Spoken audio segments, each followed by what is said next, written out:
Well, we're prepared for the latest news update. So let's start from the Upper West region, where the chapter or the office of the National Disaster Management Organization there and its stores manager, Ali Suleimana, they have suspended him following reports he superintended over the distribution of expired food product to disaster victims. Speaking to journalists a day report of the expired product went viral on social media and mainstream media. The Director General of NADMO, Eric Ajimai-Prempeh, said the Regional Director, Isaac Seydou Alili, has also been queried to explain how everything happened. A number of disaster victims were hospitalized shortly after they consumed food prepared with the expired products. Upper West Regional Correspondent Rafiq Salam is giving us the latest update from WA.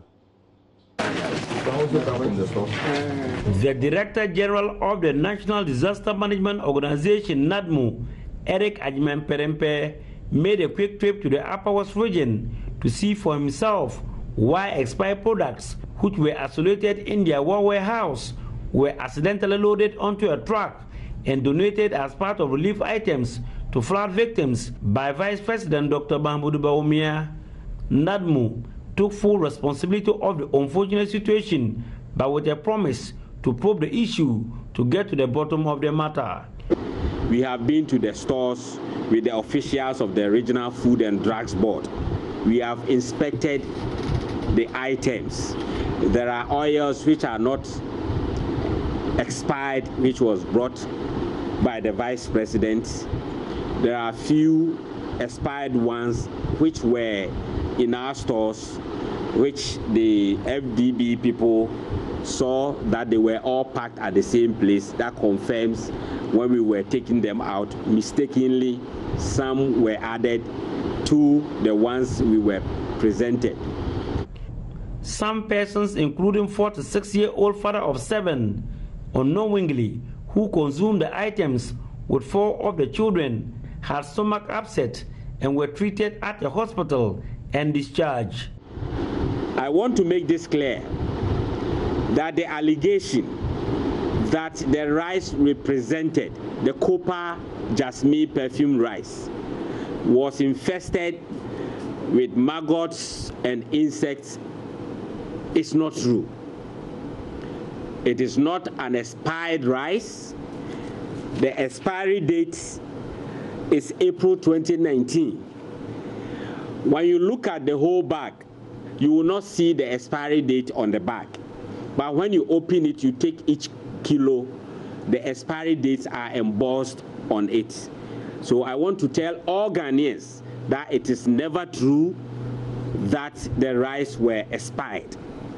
Director General of NADMO, Eric Ajimai-Prempeh, after meeting with major stakeholders in the organization, announced the suspension of the storekeeper, Suleiman Ali, and a query to be answered by the Upper West Regional NADMO Coordinator, Isaku Suleiman Alele. That the Regional Director of NADMO, Mr. Isaac Seydou, has been given an official query demanding explanation to how the whole thing happened. The regional stores manager has been suspended pending investigations, and a 3-member committee headed by a Deputy Director General of NADMO, which will include the Director of Security and the Director of Internal Audit Unit of the organization, will be here to do all kinds of investigations. They will meet with all stakeholders, the community, the municipal office, including the media, the Food and Drugs Board, to come out with a proper report. The 3-member committee has 14 days to complete their work, which will then be forwarded to the NADMO board for action. Reporting for JoyNews, Rafiq Salam. Wow.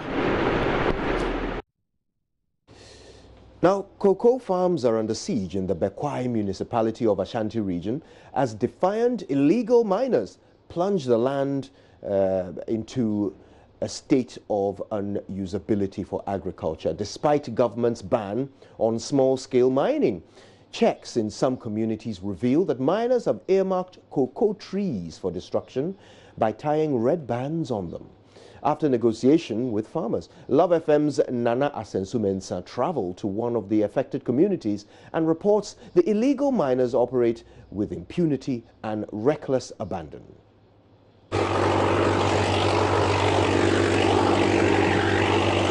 The sound of earth-moving equipment buzzing through the community from just meters away. After a few minutes' walk, we arrived at the mining site where excavators are busily digging the land. Hectares of cocoa farms have been destroyed in search of gold.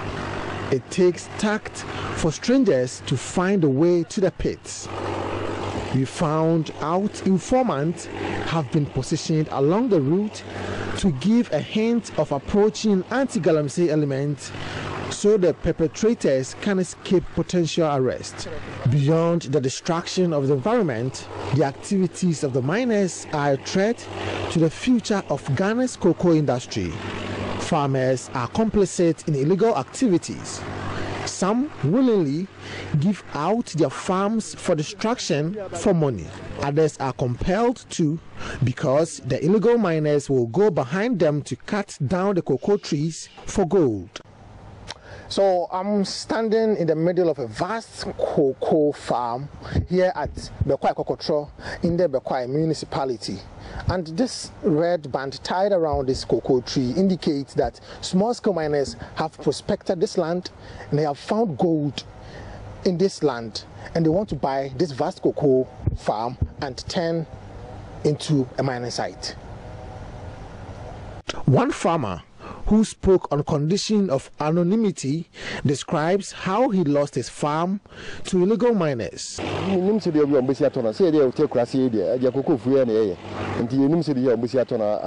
don't know exact amount they pay to the farmers, but because we are into farming here, they give them something small. Cocoa farming is the backbone of the country, and we the farmers need government support to produce more to encourage farmers. Selling off their cocoa farm for small amounts of money is unthinkable. Once the money is finished, these farmers end up in poverty for the rest of their lives.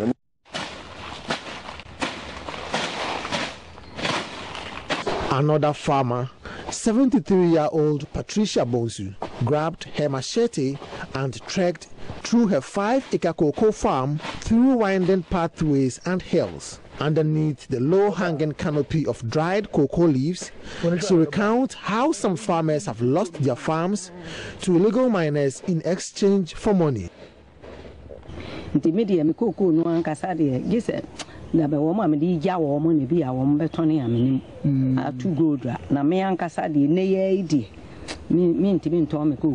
I harvest about 10 bags of cocoa beans at a go, so I'm unwilling to sell to them. I don't know if my children will after I'm dead and gone. People really sell their cocoa farms here. You may not have noticed on your way here. It's really happening. I'm told an acre of cocoa farm is sold at 7,000 cedis. They count the number of cocoa trees and pay for them and the land as well.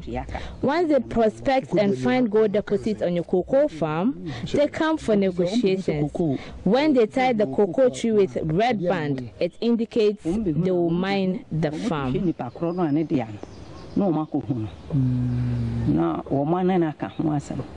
Ghana produced approximately 835,000 tons of cocoa beans in 2012 and 2013 and was expected to produce 850,000 tons in 2016 and 2017.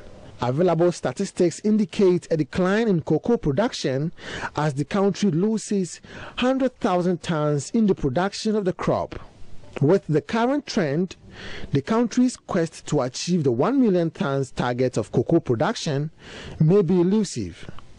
Reporting for JoyNews, Nana Asensu-Mensah. And there's good news for residents of Mangoti Deke in the Volta region, and it's where the chief is the only midwife. A lecturer at the Whole Technical University has mobilized his friends to build a delivery center for the community. This follows JoyNews report that highlighted the plight of a community without a health post. Gifty Ando Apia now reports. I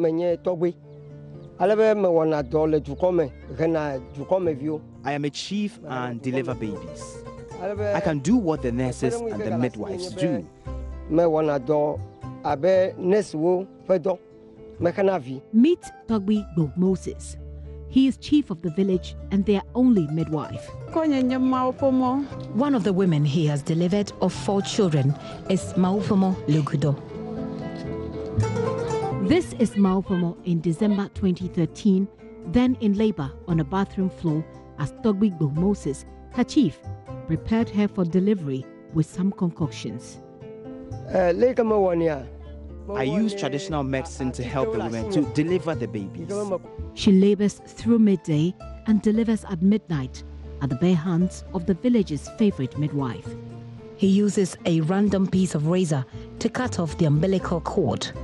Life without potable water, standard formal education, and healthcare, as well as a decent place of convenience, has just started for this baby boy, just like all the others who live in this village. Maufomo's baby is now a proud 5.5-year-old. He even has younger siblings. Togbi Gbo Moses is not only the traditional and spiritual leader of the over 500 people who I'm told live here. He has been their midwife since the 1980s, with over 100 babies delivered through him. He told me he has had some training from nurses in a nearby community. None of those children has died. His major challenge was getting gloves for his hand during delivery and disinfectants to avoid infections. I do not have gloves and I don't even have disinfectants, but I really need them for the deliveries. On my return 5.5 years on, a lot more children have been born, and I spot at least 3 more pregnancies. Nothing has changed since you came here. We still don't have gloves and disinfectants. After I told that story in 2012, a lecturer at the Whole Technical University has been mobilizing a group which intends to donate a delivery center for the women here. The community has already designated a place for the birthing suite to be built, but that promise is taking a while to be delivered.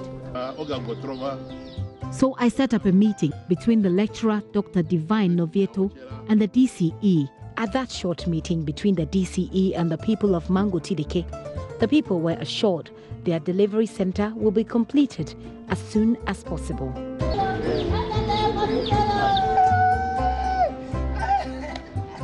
It is perhaps a coincidence, but on the day of the meeting, the entire village is thrown into a state of mourning. Someone has just died. They told me she was being cared for by a spiritualist in defiance of an advice to go to the hospital. My mind races. Could the story be different if there was at least a nurse or CHIPS compound in this village? I may never get an answer. But that is the fate of Mangotideke. Young girls ushered into early motherhood, waiting in the queue for the only midwife who doubles as their chief and who has neither a safe place for the deliveries nor basics like gloves and disinfectants to make his work safer for all. Meanwhile, Maufomo and the other women are waiting in anticipation of the birthing suit promised by a philanthropist, sometimes even oblivious of the responsibility government should have towards them. The project has taken off.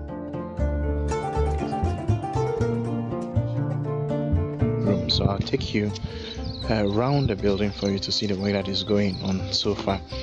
This is the back side of the building, and from the recovery room we move to the veranda. You can see them standing in the middle. That is the veranda with the mason working. I'll try to get a little bit closer to him. Those are the workers there.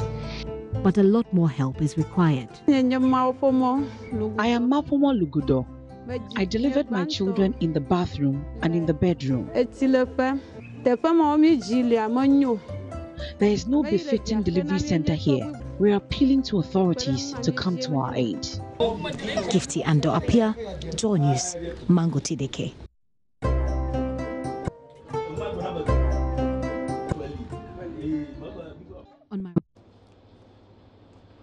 And before we go, 4 intelligent girls left audiences at the Love FM high school debate in awe as they advanced arguments for and against the newly introduced double-track second cycle education system. Rebecca Edujima and Priscilla Amponsa of Adventist Senior High School joined Asakia Hawaun Hanan and Huda Abdul Karim to give a boost to the emerging female dominance in the competition. Now, the motion was, the double-track system is a threat to good quality education. Love FM's Kwesi Deborah didn't miss a moment and put this report together. Implementation of the double-track system at Dome Online on 1st August 2018 reported, and I quote, the executive of... With verifiable references to support their argument, both sides provided some food for thought for policymakers and implementers. Adventist Girls SHS, who spoke for the motion, were of the view the double-track system comes with reduction in the number of teaching days from 180 to 162 and uneven distribution of experienced teachers. They also cited lack of corresponding amount of resources to increase in enrollment, increased number of day students irrespective of the distance between their homes and schools. Double-track system will disrupt classes when maintenance of some schools' facilities are needed to be done, which may affect academic work. To paint the picture vivid, ladies and gentlemen, for instance, my school, which is implementing the double-track system, needs to do a maintenance work on some schools' facilities, and the maintenance needs more than 10 to 20 days to complete. Also, the double-track system would compromise quality education due to the uneven distribution of better and experienced teachers. Mr. Chairman, on the distribution of teachers on the 2 tracks, one track will get better and experienced teachers than the other. Our opponents believe that a double-track system... T.I. Ahmadiyya SHS, on their part, argued the system has eased congestion, besides creating more space for a lot more Ghanaians to have access to second cycle education. They also indicated double-track ensures maximum use of school resources, reduces teacher fatigue due to the 40-day rest. Besides, vacation period for each track affords especially technical students to be attached to industry for practical training. The double-track system ensures maximum use of schools' resources. The double-track system, which is a year-round system, keeps all public senior high schools active and operational throughout the year, except on weekends and on public holidays. Thanks to the double-track system, school facilities will no longer be left idle for weeks to be covered by cobwebs and dust, only for us to return to school and spend the first week to clean. We know our opponents will tell us that the double-track system puts pressure on school facilities, which can get them damaged. Wrong! In fact, less students now use school facilities at a time, which reduces the burden on them. Well, do you want to know? In the closest contest so far, T.I. Ahmadiyya progressed to the next stage, beating Adventist Girls by 235 points to 230. Reporting for JoyNews, Kwesi Deborah. What more can you get? Having those who will be experiencing the double-track system really debating the whole subject. And debating it eloquently. I thought those 4 young girls did a fantastic job of advancing their arguments there. It must have been difficult for the judges. Yeah. Very well done to them and their teachers, you know, for bringing up such wonderful, wonderful thinkers. Oh, bless them. I was so impressed. Right, so we've got a big show coming up, and of course on AM Talk today, to help us dissect the issues if they don't dissect each other. Kwame Agboja is an MP for Adaklu. He'll be here with the Deputy Minister for Communication and MP for Iwutu Senya West, Neni George Anda. So no doubt we'll be touching on the issue du jour, which is the Star Times situation. But of course, we'll talk about what the President said at the UN General Assembly, some very important thoughts there. And Roland, I have to say the President has actually changed my mind about something important. Great. I'll tell you later. It means during newspaper, your views will be toned down. Oh, toned down? Why must my views You'll be tamed. Down? What's wrong with my views? That's a good thing about you getting, you know, a better perspective or a different perspective about. But he has Ghana's relations with China more going passionate forward. about the Ghana-China relationship. So Yeah. the views will be still passionate. Yeah. Well, my view is always that we need to have a plan for China. Yeah. Just like you said, prepare, prepare, prepare. We're prepared. And today also we'll continue our discussion or conversation on the JoyNews Safe Water Project. So we'll be hosting a water and sanitation hygiene expert on how the lack of potable water and insanitary conditions is always affected development. A water and sanitation expert will be very good for that, and I look forward to that conversation greatly. All right, and then as part of the UN World Tourism Day celebrations, the Ghana Tourism Authority will organize the Fun and Fly Paragliding Festival. I can't say that fast 3 times. Fun and Fly Paragliding. Fun and Fly Paragliding. Anyway, that festival will be this weekend from the 28th until the 30th of September at the Ojeanoma Mountain in Etibie, Kwewu. Have I said that right? Yeah. Yes, indeed.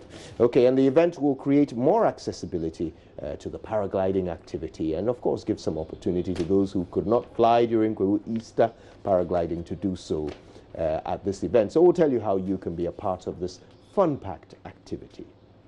Well, so we'll be roving from a community near you, and we hope that we'll bring you some perspective on many other issues, banking, finance, and those relevant issues about having a center for you to be viewing Star Times programming. And we'll also be wrapping up with some great entertainment on AM Showbiz. It's brought to you by Wake Purified Water. Indeed, that's the show, and it's going to be massive. Don't miss a moment of it, whatever you do. We're going to kick off with the newspaper headlines right after these.